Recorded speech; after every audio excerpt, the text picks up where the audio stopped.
পৃথিবী ঘোরা হয় নাই, তবু যদি আবার মনুষ্য জন্ম ঈশ্বর বর দেন, তাহা হইলে বলিব আমি যেন পুনরায় এই দেশে জন্মাই।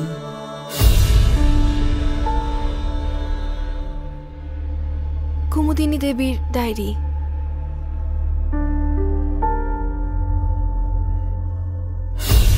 মানুষটাকে ওখানে একা রেখে কি করে যে তোমরা সবাই এখানে চলে এলে? আপনার কথা শুনে মনে হচ্ছে গেল জন্মে আপনি এ বাড়িতে এসেছিলেন।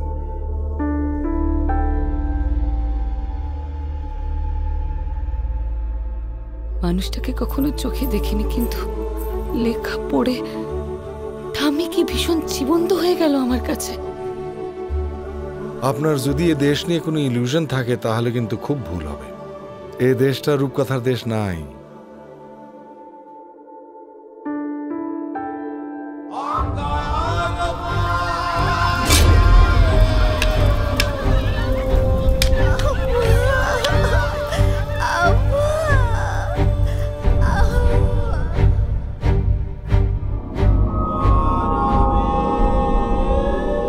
ইতিহাস তো থাকে, মানুষের কাজ সেটা খুঁজে বার করা।